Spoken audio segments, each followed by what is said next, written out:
हम विधि पूर्वक पितरों को पिंडदान करते हैं, उनके पितर अक्षय तृप्ति लाभ करते हैं। सरिताओं का स्वामी समुद्र समस्त तीर्थों का राजा है, वह सब तीर्थों में श्रेष्ठ और मासों की अपेक्षा जो ज्येष्ठ मास की बारंबार प्रशंसा करता हूँ, उसका कारण संक्षेप से बतलाता हूँ।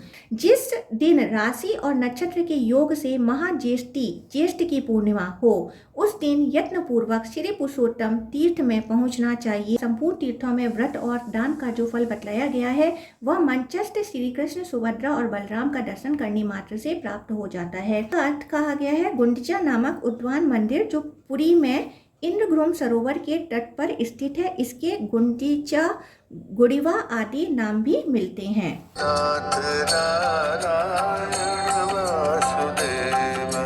ओम नमो भगवते वासुदेवाय।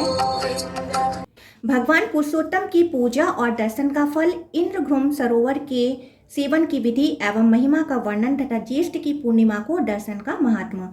ब्रह्मा जी कहते हैं, उपयुक्त प्रकार से भक्ति पूर्वक भगवान पुरुषोत्तम की पूजा करके उनके चरणों में मस्तक झुकाएं। इसके बाद समुद्र से प्रार्थना करें, सरिताओं के स्वामी तीर्थराज, आप संपूर्ण भूतों के प्राण और योनि हैं, आपको नमस्कार है। अच्युत प्रिय, मेरी रक्षा कीजिए। इस प्रकार उत्तम क्षेत्र समुद्र में स्नान करके तथा तट पर अविनाशी नारायण की विधि पूर्वक पूजा करके बलराम, श्री कृष्ण और सुभद्रा को प्रणाम करें। ऐसा करने वाला पुरुष सब पापों से मुक्त हो, सब प्रकार के दुखों से छुटकारा पा जाता है और अंत में सूर्य के समान तेजस्वी विमान पर, जहाँ दिव्य गंधर्वों की संगीत ध्वनि होती रहती है, बैठकर अपनी 21 पीढ़ियों का उद्धार करके श्री विष्णु के लोक में जाता है। ग्रहण, संक्रांति, अयनारंभ, विषुवयोग, युगादि तिथियां, व्यतिपात तिथि 6, आषाढ़, कार्तिक तथा माघ की पूर्णिमा और अन्य शुभ तिथियों में जो वहाँ ब्राह्मण को दान देते हैं, वह अन्य तीर्थों की अपेक्षा 1000 गुना फल पाते हैं। जो लोग वहाँ विधि पूर्वक पितरों को पिंडदान करते हैं, उनके पितर अक्षय तृप्ति लाभ करते हैं। इस प्रकार मैंने समुद्र में स्नान करने का उत्तम फल बतलाया।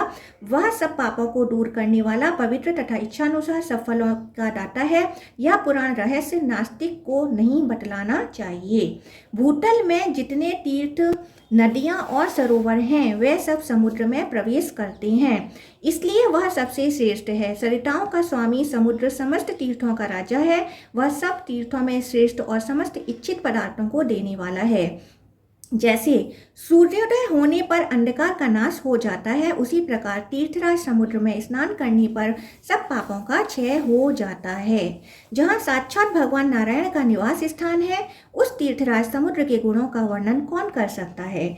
जहाँ 99 करोड़ तीर्थ रहते हैं, उसकी श्रेष्ठता के विषय में क्या कहा जा सकता है। इसलिए वहाँ स्नान, दान, होम, जप और देवन पूजन आदि जो कुछ भी कर्म किया जाता है, वह अक्षय हो जाता है।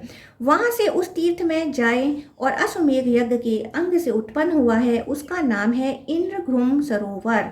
वह पवित्र एवं शुभ तीर्थ है। बुद्धिमान पुरुष वहाँ जाकर पवित्र भाव से आचमन करें और मन ही मन श्री हरि का ध्यान करके जल में उतरें। उस समय इस मंत्र का उच्चारण करें। अश्वमेधांग संभूत तीर्थ सर्वाघनासन स्नानम त्वयि करोम यज्ञ पापम हर नमोस्तुते। अश्वमेध यज्ञ के अंग से प्रकट हुए तथा संपूर्ण पापों के विनाशक तीर्थ, आज मैं तुम्हारे जल में स्नान करता हूँ, मेरे पाप हर लो, तुमको नमस्कार है। इस प्रकार उच्चारण करके विधि पूर्वक स्नान करें और देवताओं, ऋषियों, पितरों तथा अन्य लोगों का तिल जल से तर्पण करके आचमन करें। फिर पितरों को पिंडदान दें, पुरुषोत्तम का पूजन करें। ऐसा करने वाला मनुष्य 10 अश्वमेध यज्ञों का फल प्राप्त करता है। वह 7 पीढ़ी ऊपर और 7 पीढ़ी नीचे के पुरुषों का उद्धार करके इच्छा अनुसार गति वाले विमान के द्वारा विष्णु लोक में जाता है। इस प्रकार 5 तीर्थों का सेवन करके एकादशी को उपवास करें। जो मनुष्य ज्येष्ठ की पूर्णिमा को भगवान पुरुषोत्तम का दर्शन करता है, वह पूर्वोक्त फल का भागी होकर परम धाम को जाता है, जहाँ से पुनः उसको लौटना नहीं होता। मुनियों ने पूछा, पितामह, आप माघ आदि महीनों को छोड़कर ज्येष्ठ मास की इतना प्रशंसा क्यों करते हैं? प्रभु, इसका कारण बतलाइए। ब्रह्मा जी बोले, मुनिवरों सुनो, अन्य मासों की अपेक्षा जो ज्येष्ठ मास की बारंबार प्रशंसा करता हूँ, उसका कारण संक्षेप से बतलाता हूँ। पृथ्वी पर जो तीर्थ, नदियाँ, सरोवर, पुष्करणी, तड़ाग, वामी, कूप, हृद और समुद्र हैं, वह सब ज्येष्ठ के शुक्ल पक्ष की 10वीं से लेकर पूर्णिमा तक एक सप्ताह प्रत्यक्ष रूप से पुरुषोत्तम तीर्थ में जाकर रहते हैं। यह उनका सदा का नियम है। इसलिए वहाँ स्नान, दान, देव दर्शन आदि जो कुछ पुण्य कार्य उस समय किया जाता है वह अक्षय होता है। द्विजवरों, ज्येष्ठ मास के शुक्ल पक्ष की 10वीं तिथि 10 पापों को हरती है, इसलिए उसे दशहरा कहा गया है। उस दिन जो लोग अपनी इंद्रियों को वश में रखते हुए श्री कृष्ण, बलराम और सुभद्रा का दर्शन करते हैं, वे सब पापों से मुक्त हो विष्णु लोक में जाते हैं। उत्तरायण और दक्षिणायन के आरंभ के दिन श्री पुरुषोत्तम बलराम और सुभद्रा का दर्शन करने वाला मानव वैकुंठ धाम में जाता है। जो मनुष्य फागुन की पूर्णिमा के दिन एक चित हो पुरुषोत्तम श्री गोविंद को झूले पर विराजमान देखता है, वह उनके धाम में जाता है। विषुव योग के दिन विधि पूर्वक पंच तीर्थ विधि का पालन करके जो श्री कृष्ण, बलराम तथा सुभद्रा का दर्शन करता है, वह सब पापों से मुक्त हो विष्णु लोक में जाता है। जो वैशाख कृष्ण तृतीया को चंदन चर्चित श्री कृष्ण का दर्शन करता है, वह विष्णु धाम में जाता है। ज्येष्ठ नक्षत्र से युक्त ज्येष्ठ मास की पूर्णिमा के दिन जो श्री पुरुषोत्तम का दर्शन करता है, वह अपनी 21 पीढ़ियों का उद्धार करके श्री विष्णु लोक में जाता है। जिस दिन राशि और नक्षत्र के योग से महाज्येष्ठी ज्येष्ठ की पूर्णिमा हो, उस दिन यत्न पूर्वक श्री पुरुषोत्तम तीर्थ में पहुंचना चाहिए। महाज्येष्ठी पर्व के दिन श्री कृष्ण, बलराम तथा सुभद्रा का दर्शन करके मनुष्य 12 यात्राओं से भी अधिक फल का भागी होता है। प्रयाग, कुरुक्षेत्र, नैमिषारण्य, पुष्कर, गया, हरिद्वार, कुशावर्त, गंगा सागर, संगम, महानदी, वैतरणी तथा अन्य जितने तीर्थ हैं, अथवा अधिक कहने की क्या आवश्यकता, पृथ्वी तल के सब तीर्थ, सब मंदिर, सब समुद्र, सब पर्वत, सब नदी और सब सरोवरों में ग्रहण के समय स्नान दान से जो फल होता है, वही महाज्येष्ठी को श्री कृष्ण का दर्शन करने मात्र से मनुष्य पा लेता है। अतः महाज्येष्ठी को सर्वथा प्रयत्न करके पुरुषोत्तम तीर्थ की यात्रा करनी चाहिए। सुभद्रा के साथ श्री कृष्ण और बलराम का दर्शन करने वाला मनुष्य अपने समस्त कुल का उद्धार करके भगवान विष्णु के धाम में जाता है। ज्येष्ठ पूर्णिमा को श्री कृष्ण, बलराम और सुभद्रा के स्नान का उत्सव तथा उनके दर्शन का महात्मा। मुनियों ने पूछा, ब्रह्मा जी, भगवान श्री कृष्ण का स्नान किस समय और किस विधि से होता है? विधियों में श्रेष्ठ हमें उसकी विधि बतलाइए। ब्रह्मा जी बोले, मुनियों, श्री कृष्ण, बलराम और सुभद्रा का स्नान परम पुण्यमय और सब पापों का नाशक है।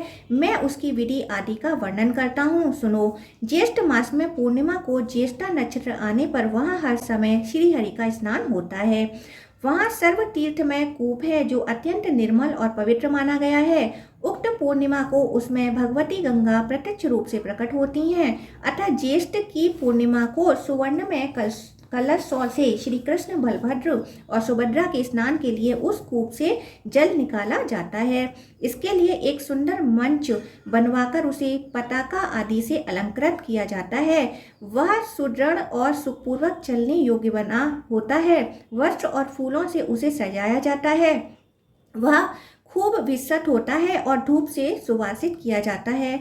उस पर श्री कृष्ण और बलराम को स्नान कराने के लिए श्वेत वस्त्र बिछाया जाता है। उसे सजाने के लिए मोती के हार लटकाए जाते हैं। भांति भांति के वाद्यों की ध्वनि होती रहती है। उस मंच पर एक और भगवान श्री कृष्ण और दूसरी ओर भगवान बलराम विराजते रहते हैं। बीच में सुभद्रा देवी को पधारकर जय जयकार और मंगल घोष के साथ स्नान कराया जाता है। उस समय ब्राह्मण, क्षत्रिय, वैश्य, शूद्र तथा अन्य जाति के लाखों स्त्री पुरुष उन्हें घेरे रहते हैं। गृहस्थ, स्नातक, सन्यासी और ब्रह्मचारी सभी मंच पर विराजमान भगवान श्री कृष्ण और बलराम को स्नान कराते हैं। पूर्वोक्त संपूर्ण तीर्थ अपने पुष्प मिश्रित जलों में पृथक पृथक भगवान की स्नान कराते हैं। फिर शंख, भैरी, मद्रण, झांझ और घंटा आदि वाद्यों की तुमुल ध्वनि के साथ स्त्रियों के मंगल गीत, स्तुतियों के मनोहर शब्द जय जयकार, वीणा रव तथा वेणुनाद का महान शब्द समुद्र की गर्जना के समान जान पड़ता है। उस समय मुनि लोग वेद पाठ और मंत्रोच्चारण करते हैं। सामगान के साथ भांति भांति की स्तुतियों के पुण्यमय शब्द होते रहते हैं। यति, स्नातक, गृहस्थ और ब्रह्मचारी स्नान के समय बड़ी प्रसन्नता के साथ भगवान का स्तवन करते हैं। श्री कृष्ण और बलराम के ऊपर रत्न दंड विभूषित चवन डुलाए जाते हैं। आकाश में यक्ष, विद्याधर, सिद्ध, किन्नर, अप्सराएं, देव, गंधर्व, चारण, आदित्य, वसु, रुद्र, साध्य, विश्वदेव, मरुद्गण, लोकपाल तथा अन्य लोग भी भगवान पुरुषोत्तम की स्तुति करते हैं। देव देवेश्वर पुराण पुरुषोत्तम आपको नमस्कार है। जगत पालक भगवान जगन्नाथ आप सृष्टि, स्थिति और संहार करने वाले हैं, जो त्रिभुवन को धारण करने वाले ब्राह्मण भक्त, मोक्ष के कारणभूत और समस्त मनोवांछित फलों के दाता हैं। उन भगवान को हम प्रणाम करते हैं। इस प्रकार आकाश में खड़े हुए देवता श्री कृष्ण, महाबली बलराम तथा सुभद्रा देवी की स्तुति करते, गंधर्व गाते और अप्सराएं नृत्य करती हैं। देवताओं के बाजे बजते और शीतल वायु चलती है। उस समय आकाश में उमड़े हुए मेघ पुष्प मिश्रित जल की वर्षा करते हैं। मुनि, सिद्ध और चारण जय जयकार करते हैं।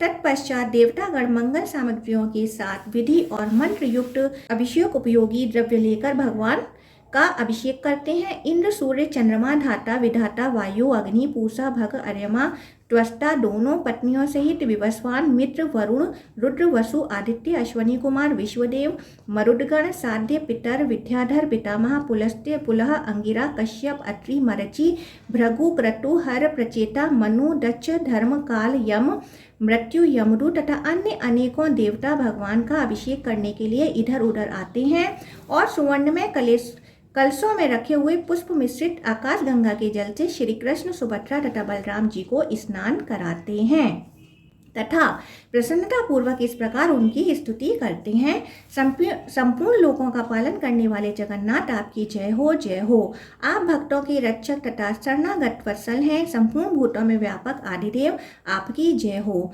नानत्व के कारणभूत वासुदेव आप असुरों के संहारक, दिव्य मत्स्य रूप धारण करने वाले, समस्त देवताओं में श्रेष्ठ तथा समुद्र में शयन करने वाले हैं।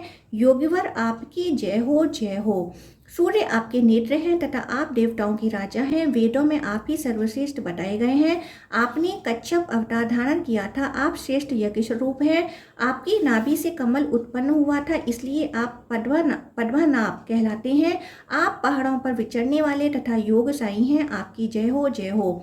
महान वेग धारण करने वाले विश्वमूर्ते, चक्रधर, भूतनाथ, धरणीधर, शेष सायन आपकी जय हो, जय हो। आप पीताम्बरधारी, चंद्रमा के समान कांतिमान, योग में वास करने वाले, अग्निमुख, धर्म के आवास स्थान, गुणों के भंडार, लक्ष्मी के निवास स्थान और गरुण वाहन हैं। आपकी जय हो, जय हो। आप आनंद निकेतन, धर्मध्वज, पृथ्वी के आश्रय स्थान और दुर्बोध चरित्र वाले हैं। योगी पुरुष ही आपको जान पाते हैं। आप यज्ञों में निवास करने वाले तथा वेदों के वेद हैं। शांति प्रदान करने वाले और योगियों के ध्येय हैं। आपकी जय हो, जय हो। आप ही सबका पालन पोषण करते हैं। ज्ञान आपका स्वरूप है। आप लक्ष्मी निधि हैं। भाव भक्ति से आपका ज्ञान होना संभव है। मुक्ति आपके हाथ में है। आपका शरीर निर्मल है। आप सत्व गुण के अधिष्ठान, समस्त गुणों से समृद्धशाली, यज्ञकर्ता, निर्गुण तथा मोक्ष प्रदान करने वाले हैं। भूमंडल को शरण देने वाले परमेश्वर आपकी जय हो, जय हो। आप दिव्य कांति से संपन्न, समस्त लोगों को शरण देने वाले, भगवती लक्ष्मी से संयुक्त, कमल कैसे नेत्रों वाले, सृष्टिकारक, योग युक्त, अलसी के फूलों की भांति श्याम अंगों वाले, समुद्र के भीतर शयन करने वाले, लक्ष्मी रूपी कमल के भ्रमण तथा भक्तों के अधीन रहने वाले हैं। लोककांत आपकी जय हो, जय हो। आप परम शांत, परम सारभूत, चक्र धारण करने वाले, सर्पों के साथ रहने वाले, नील वस्त्रधारी, शांतिकारक, मोक्षदायक तथा समस्त पापों को दूर करने वाले हैं। आपकी जय हो, जय हो। बलराम जी के छोटे भाई जगदीश्वर श्री कृष्ण आपकी जय हो। पद्मापत्र के समान नेत्रों वाले तथा इच्छानुसार फल देने वाले प्रभु आपकी जय हो। चक्र और गदा धारण करने वाले नारायण आपका वक्षस्थल वनमाला से आच्छादित है। आपकी जय हो। लक्ष्मीकांत विष्णु आपको नमस्कार है। आपकी जय हो। इस प्रकार श्री कृष्ण, बलराम और सुभद्रा का स्तवन, दर्शन और वंदन करके देवता लोग अपने अपने स्थान को चले जाते हैं। उस समय जो मनुष्य मंच पर विराजमान पुरुषोत्तम श्री कृष्ण बलभद्र और सुभद्रा का दर्शन करते हैं, वे अविनाशी पद को प्राप्त होते हैं। सहस्त्र गौदान, विधिवत भूमि दान, अर्घ्य और आतिथ्य पूर्वक अन्न दान, विधिवत व्रतोत्सर्ग, ग्रीष्म काल में जलदान, चंद्रायण व्रत के अनुष्ठान तथा शास्त्रोक्त विधि से 1 मास तक उपवास करने से जो फल होता है वही मंच पर विराजमान श्री कृष्ण का दर्शन करने से मिल जाता है। अथवा अधिक कहने की क्या आवश्यकता, संपूर्ण तीर्थों में व्रत और दान का जो फल बतलाया गया है वह मंचस्थ श्री कृष्ण, सुभद्रा और बलराम का दर्शन करने मात्र से प्राप्त हो जाता है। अतः स्त्री हो या पुरुष सबको उस समय पुरुषोत्तम का दर्शन करना चाहिए। इससे सब तीर्थों में स्नान आदि करने का फल मिलता है। भगवान के स्नान किए हुए शेष जल को अपने शरीर पर छिड़कना चाहिए। इससे पुत्र की इच्छा करने वाली स्त्री को पुत्र की प्राप्ति होती है, सुख चाहने वाले को सौभाग्य मिलता है, रोगार्त नारी रोग से मुक्त हो जाती है और धन की अभिलाषा रखने वाली स्त्री को धन मिलता है। अतः भगवान श्री कृष्ण के स्नान शेष जल को अपने अंगों पर छिड़कना चाहिए। वह संपूर्ण अभिलिखित वस्तुओं को देने वाला है। जो स्नान के पश्चात दक्षिणा मुख जाते हुए भगवान श्री कृष्ण का दर्शन करते हैं वे निश्चय ही ब्रह्मा हत्या आदि पापों से मुक्त हो जाते हैं। शास्त्रों में पृथ्वी की 3 परिक्रमा करने का जो फल बतलाया गया है वही दक्षिणाभिमुख यात्रा करते हुए श्री कृष्ण का दर्शन करने से प्राप्त होता है। अधिक क्या कहा जाए, वेद शास्त्र पुराण महाभारत तथा समस्त धर्मशास्त्रों में पुण्य कर्म का जो कुछ भी फल बतलाया गया है वह सब सुभद्रा के साथ दक्षिणाभिमुख यात्रा करने वाले भगवान श्री कृष्ण और बलराम का दर्शन करने मात्र से मिल जाता है। गुंडीचा यात्रा का महात्मा तथा द्वादश यात्रा की प्रतिष्ठा विधि। ब्रह्मा जी कहते हैं, मुनियों, भगवान श्री कृष्ण, बलभद्र और सुभद्रा ये रथ पर विराजमान होकर जब गुंडीचा मंडप की यात्रा करते हैं, गुंडीचा का अर्थ कहा गया है गुंडीचा नामक उद्यान मंदिर जो पुरी में इंद्रगृम सरोवर के तट पर स्थित है। इसके गुंडीचा, गुड़िवा आदि नाम भी मिलते हैं।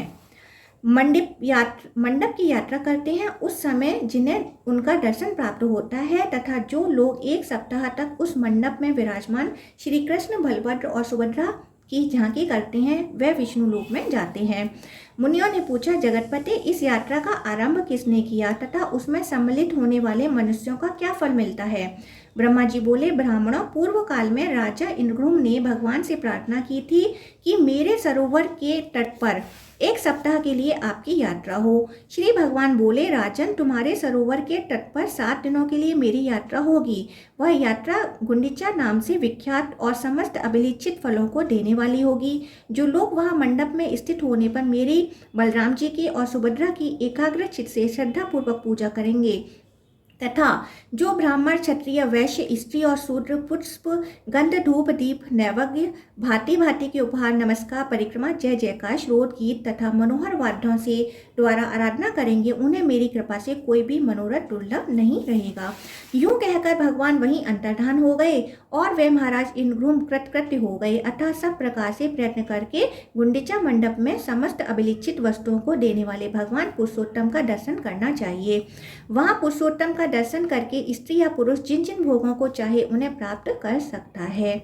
मुनियों ने पूछा, भगवान, गुंडीचा की एक यात्रा का पृथक पृथक क्या फल है? उससे करने से नर या नारी को कौन सा फल मिलता है?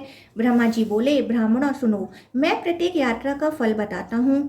गुंडीचा में प्रबोधनी एकादशी के दिन फागुन की पूर्णिमा को तथा विशुभ योग में विधि पूर्वक यात्रा करके श्री कृष्ण, बलराम और सुभद्रा का दर्शन करने से मनुष्य वैकुंठ धाम में जाता है। क्षेत्रों में श्रेष्ठ पुरुषोत्तम तीर्थ बड़ा ही पवित्र, रमणीय, मनुष्यों को भोग और मोक्ष का दाता तथा सब जीवों को सुख पहुंचाने वाला है।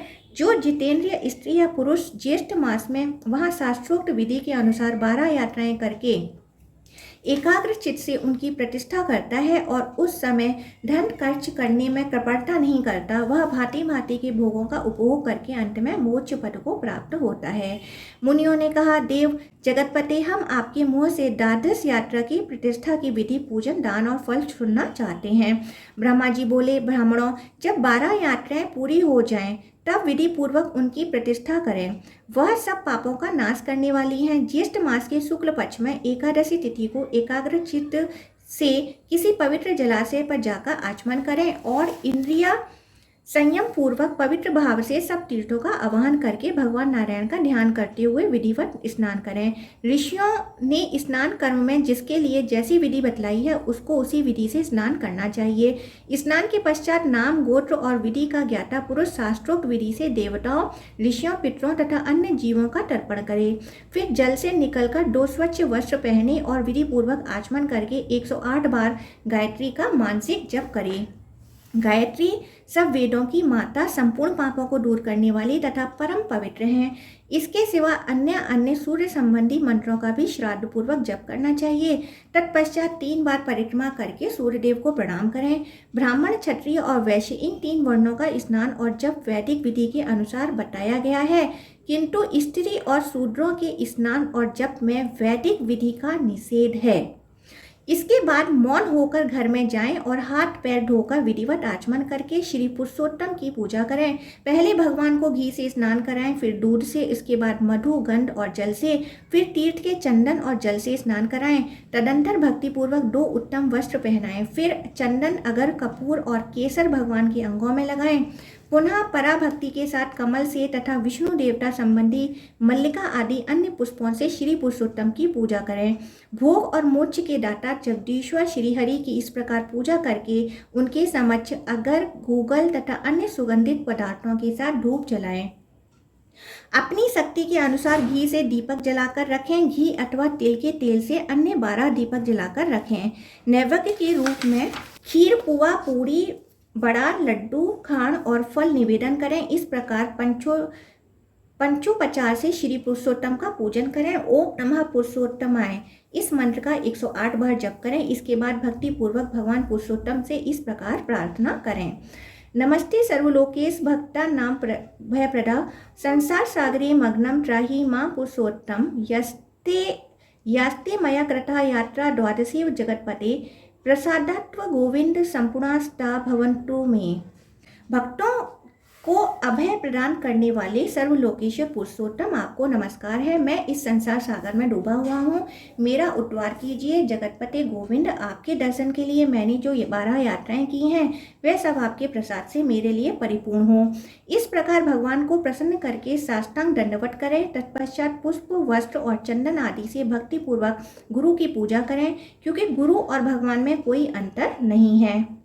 तदंतर भांति भांति के पुष्पों से भगवान के ऊपर एक सुंदर पुष्प मंडप बनाएं। फिर श्रद्धा और एकाग्रता पूर्वक रात्रि में जागरण करें। भगवान वासुदेव की कथा और गीत की व्यवस्था रखें। इस प्रकार विद्वान पुरुष ध्यान, पाठ और स्तुति करते हुए रात्रि व्यतीत करें। तत्पश्चात निर्मल प्रभात होने पर द्वादशी को 12 ब्राह्मणों को निमंत्रित करें। वह ब्राह्मण स्नातक, वेदों में पारंगत, इतिहास पुराण के ज्ञाता, श्रोत्रिय और जितेंद्रिय होने चाहिए। इसके बाद स्वयं भी विधि पूर्वक स्नान करके धुला हुआ वस्त्र पहने और इंद्रिय संयम पूर्वक पहले भगवान को स्नान कराकर उनकी पूजा करें। भगवान की पूजा के बाद ब्राह्मणों की भी पूजा करें। उनके लिए 12 गौएं दान करके श्रद्धा और भक्ति पूर्वक सुवर्ण, छतरी और जूते, धन तथा वस्त्र आदि समर्पित करें। सद्भाव से पूजित होने पर भगवान गोविंद संतुष्ट होते हैं। आचार्य को भी भक्ति पूर्वक गौ, वस्त्र, सुवर्ण, छतरी, जूते तथा कांसे का पात्र अर्पित करें। तदंतर ब्राह्मणों को खीर, पकवान, गुड़ और घी से बने हुए पदार्थ भोजन कराएं। जब वे भोजन करके तृप्त हो जाएं, तब उनके लिए 12 जल से भरे हुए घट दान करें। उन घड़ों के साथ लड्डू और यथाशक्ति दक्षिणा भी होनी चाहिए। आचार्य को भी कलश और दक्षिणा निवेदन करें। इस तरह ब्राह्मणों की पूजा करके विष्णु तुल्य ज्ञानदाता गुरु की भी पूर्ण भक्ति के साथ पूजा करें। पूजन के पश्चात नमस्कार करके यह मंत्र पढ़ें। सर्वव्यापी जगन्नाथ शंख चक्र गदाधरः अनादि निधनो देवः प्रियताम पुरुषोत्तमः।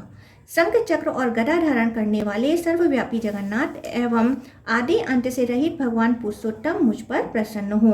यूं कहकर ब्राह्मणों की 3 बार प्रदक्षिणा करें। इसके बाद मस्तक झुकाकर आचार्य को भक्तिपूर्वक प्रणाम करें। प्रणाम के पश्चात उन्हें विदा करें। फिर अन्य ब्राह्मणों को भी गांव की सीमा तक पहुंचा दें। अंत में सबको नमस्कार करके लौट आएं। फिर स्वजनों, बांधवों, अन्य उपासकों, दीनों, भिकमंगों और अन्य चाहने वाले अन्य लोगों को भोजन कराकर फिर मौन होकर भोजन करें। ऐसा करके समस्त नर नारी 1000 अश्वमेध तथा 100 राजसूय यज्ञों का फल पाते हैं। और ऐसा करने वाला बुद्धिमान पुरुष सूर्य के समान तेजस्वी और इच्छा अनुसार चलने वाला विमान के द्वार भगवान विष्णु के लोक में जाता है। ओम नमो भगवते वासुदेवाय।